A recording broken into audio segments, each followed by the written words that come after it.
ओम शांति। 19 जून 2025 बाबा के महावाक्य हैं। बाबा कहते हैं, मीठे बच्चे, अभी तुम ईश्वरीय औलाद बने हो। तुम्हारे में कोई आसुरी गुण नहीं होने चाहिए। अपनी उन्नति करनी है, गफलत नहीं करनी है। प्रश्न, आप संगम युगी ब्राह्मण बच्चों को कौन सा निश्चय और नशा है? उत्तर है, हम बच्चों को निश्चय और नशा है कि अभी हम ईश्वरीय संप्रदाय के हैं। हम स्वर्गवासी विश्व के मालिक बन रहे हैं। संगम पर हम ट्रांसफ़र हो रहे हैं। आसुरी औलाद से ईश्वरीय औलाद बन 21 जन्मों के लिए स्वर्गवासी बनते हैं। इससे भारी कोई वस्तु नहीं होती। ओम शांति। बाप बैठ बच्चों को समझाते हैं, अक्सर करके मनुष्य शांति को पसंद करते हैं। घर में अगर बच्चों की खिटखिट है तो अशांति रहती है। अशांति से दुख भासता है, शांति से सुख भासता है। यहाँ तुम बच्चे बैठे हो, तुमको सच्ची शांति है। तुमको कहा गया है बाप को याद करो, अपने को आत्मा समझो। आत्मा में जो आधा कल्प से अशांति है वह निकलनी है शांति के सागर बाप को याद करने से। तुमको शांति का वर्षा मिल रहा है, यह भी तुम जानते हो। शांति की दुनिया और अशांति की दुनिया बिल्कुल अलग है। आसुरी दुनिया, ईश्वरीय दुनिया, सतयुग, कलयुग किसको कहा जाता है, यह कोई मनुष्य मात्र नहीं जानते। तुम कहेंगे हम भी नहीं जानते थे। भल कितने भी पोजीशन वाले थे, पैसे वाले को पोजीशन वाला कहा जाता है। गरीब और साहूकार समझ तो सकते हैं ना, वैसे तुम भी समझ सकते हो। बरोबर ईश्वरीय औलाद और आसुरी औलाद। अभी तुम मीठे बच्चे समझते हो हम ईश्वरीय संतान हैं। यह पक्का निश्चय है ना, तुम ब्राह्मण समझते हो हम ईश्वरीय संप्रदाय स्वर्गवासी विश्व के मालिक बन रहे हैं। हरदम वह खुशी रहनी चाहिए। बहुत थोड़े हैं जो यथार्थ रीति से समझते हैं। सतयुग में है ईश्वरीय संप्रदाय, कलयुग में है आसुरी संप्रदाय। पुरुषोत्तम संगम युग पर आसुरी संप्रदाय बदली होती है। अभी हम शिव बाबा की औलाद बने हैं, बीच में भूल गए थे। अभी फिर इस समय जाना है कि हम शिव बाबा की संतान हैं। वहाँ सतयुग में कोई अपने को ईश्वरीय औलाद नहीं कहलाते, वहाँ है दैवी औलाद। इनके पहले हम आसुरी औलाद थे, अब ईश्वरीय औलाद बने हैं। हम ब्राह्मण भी के हैं। रचना है एक बाप की, तुम सब भाई बहन हो और ईश्वरीय औलाद हो। तुम जानते हो बाबा से राज्य मिल रहा है। भविष्य में जाकर हम दैवी स्वराज्य पाएंगे, सुखी होंगे। बरोबर सतयुग है सुख का धाम, कलयुग है दुख धाम। यह सिर्फ तुम संगमयुगी ब्राह्मण जानते हो। आत्मा ही ईश्वरीय औलाद है।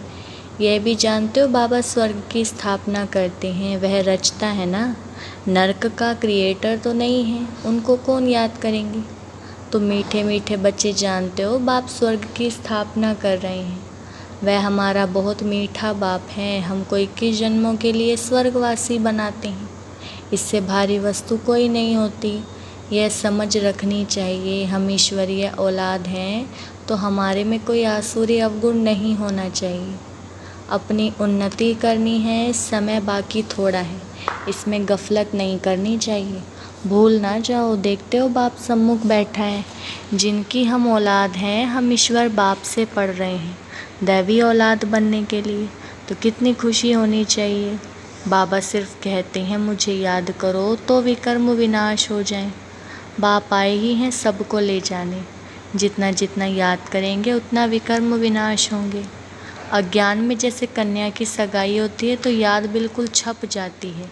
बच्चा पैदा हुआ और याद छप जाती है। यह याद तो स्वर्ग में भी छप जाती, नरक में भी छप जाती। बच्चा कहेगा यह हमारा बाप है। अब यह तो बेहद का बाप है जिससे स्वर्ग का वर्षा मिलता है, तो उनकी याद छप जानी चाहिए।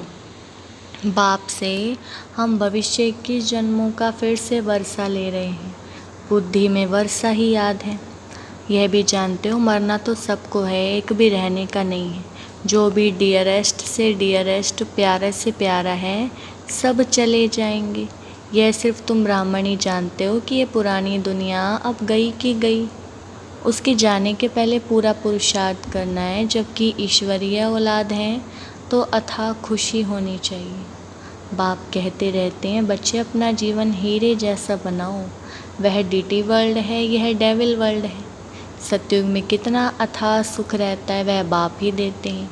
यहाँ तुम बाप के पास आए हो, यहाँ बैठ तो नहीं जाएंगे। ऐसे तो नहीं सब इकट्ठे रहेंगे क्योंकि बेहद बच्चे हैं। यहाँ तुम बहुत उमंग से आते हो, हम जाते हैं बेहद के बाप के पास।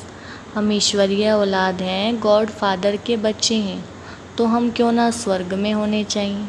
गॉड फादर तो स्वर्ग रचते हैं ना। अब तुम्हारी बुद्धि में सारे वर्ल्ड की हिस्ट्री ज्योग्राफी है। जानते हो हेवनली गॉड फादर हमको हेवन के लायक बना रहे हैं।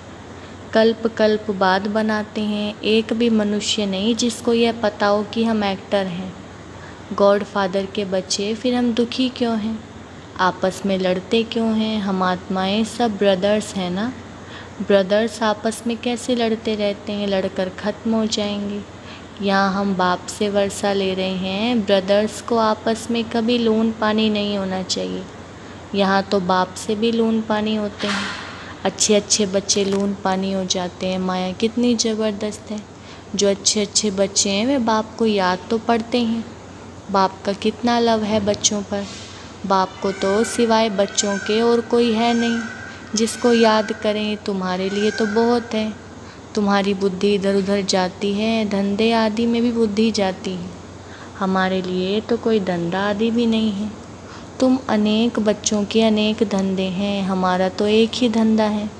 हम आए ही हैं बच्चों को स्वर्ग का वारिस बनाने। बेहद के बाप की प्रॉपर्टी सिर्फ तुम बच्चे हो। गॉड फादर है ना, सभी आत्माएं उनकी प्रॉपर्टी है। माया ने छीछी बना दिया, अब गुलगुल बनाते हैं बाप। बाप कहते हैं मेरे तो तुम ही हो, तुम्हारे ऊपर हमारा मोह भी है। चिट्ठी नहीं लिखते हो तो ओना हो जाता है। अच्छे अच्छे बच्चों की चिट्ठी नहीं आती है। अच्छे अच्छे बच्चों को एकदम माया ख़त्म कर देती है। जरूर देह अभिमान है। बाप कहते रहते हैं अपनी खुश खराफत लिखो। बाबा बच्चों से पूछते हैं बच्चे तुमको माया हैरान तो नहीं करती है। बहादुर बन माया पर जीत पहन रहे हो ना। तुम युद्ध के मैदान में हो ना। कर्मेंद्रियां ऐसे वश करनी चाहिए जो कुछ भी चंचलता ना हो। सतयुग में सब कर्मेंद्रियां वश में रहती हैं। कर्मेंद्रियों की कोई चंचलता नहीं होती, ना मुख की, ना हाथ की, ना कान की। कोई भी चंचलता की बात नहीं होती। वहाँ कोई भी गंध की चीज़ नहीं होती। यहाँ योग बल से कर्मेंद्रियों पर जीत पाते हो। बाप कहते हैं कोई भी गंदी बात नहीं। कर्मेंद्रियों को वश करना है, अच्छी रीति पुरुषार्थ करना है। टाइम बहुत थोड़ा है, गायन भी है, बहुत गई थोड़ी रही, अब थोड़ी रहती जाती है। नया मकान बनता रहता है तो बुद्धि में रहता है ना, बाकी थोड़ा समय है। अभी यह तैयार हो जाएगा, बाकी यह थोड़ा काम है। वह हद की बात है और यह है बेहद की बात। यह भी बच्चों को समझाया गया है। उन्हों का है साइंस बल, तुम्हारा है साइलेंस बल। है उनका भी बुद्धि बल, तुम्हारा भी बुद्धि बल। साइंस की कितनी इन्वेंशन निकालते रहते हैं। अभी तो ऐसे बॉम्ब्स बनाते रहते हैं जो कहते हैं वहाँ बैठे बैठे छोड़ेंगे तो सारा शहर ख़त्म हो जाएगा। फिर यह सेनाएं, एरोप्लेन आदि भी काम में नहीं आएंगी। तो वह है साइंस बुद्धि, तुम्हारी है साइलेंस बुद्धि। वह विनाश के लिए निमित्त बने हुए हैं, तुम अविनाशी पद पाने के लिए निमित्त बने हो। यह भी समझने की बुद्धि चाहिए ना। तुम बच्चे समझ सकते हो बाप कितना सहज रास्ता बताते हैं।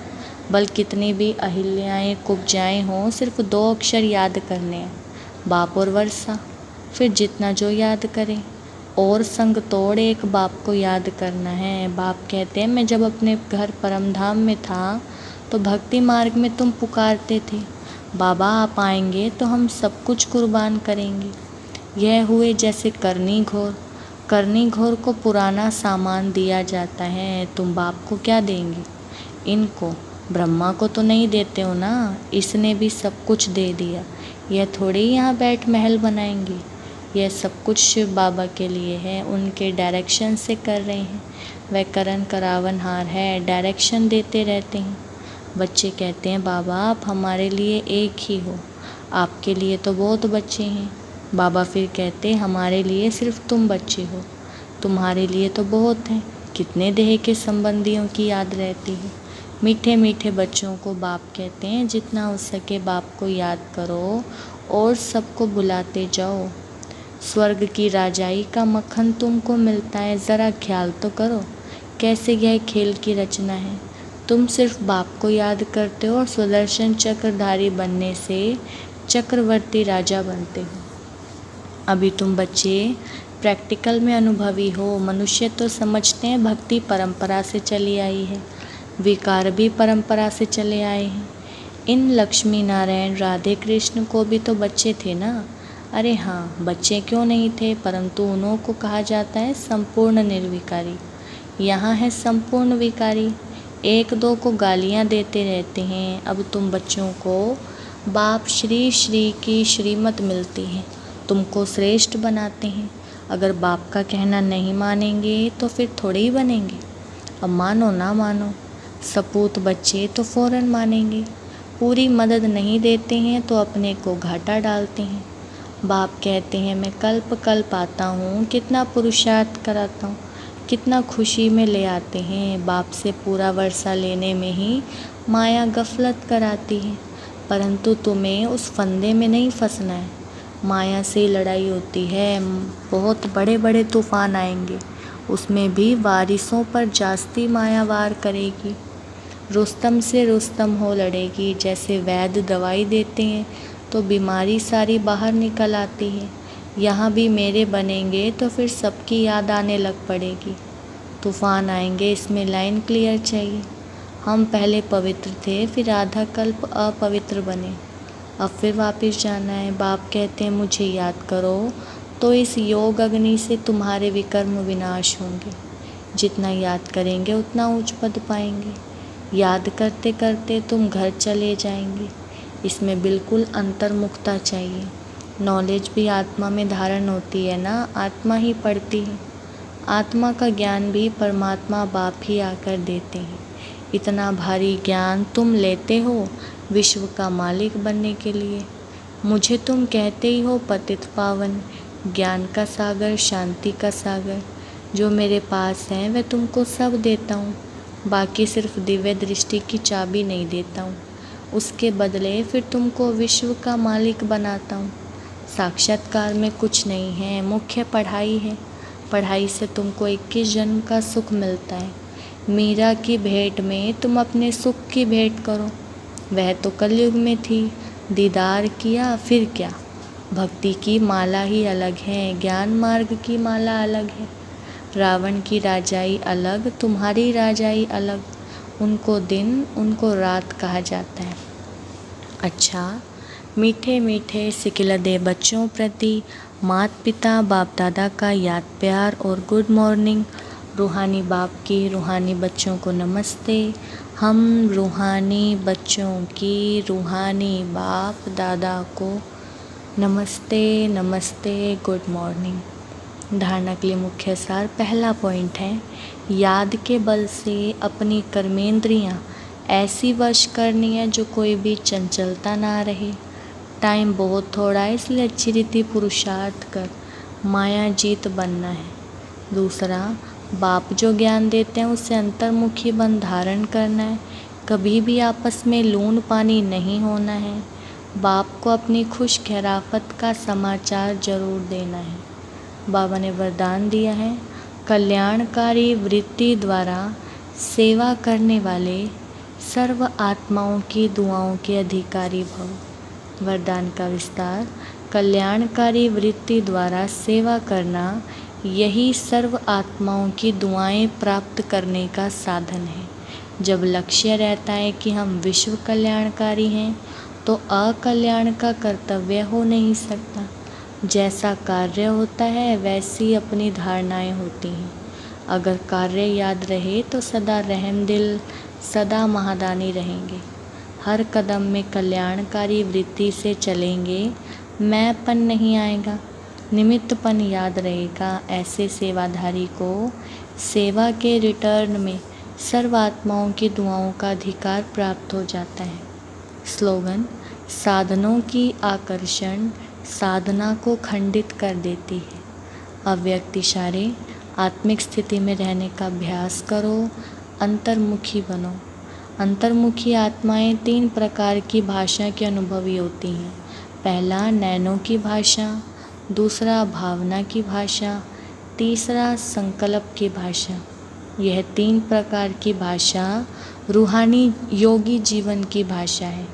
जितना जितना आप अंतर्मुखी स्वीट साइलेंस स्वरूप में स्थित होते जाएंगे, उतना इन 3 भाषाओं द्वारा सर्व आत्माओं को अनुभव करा सकेंगे।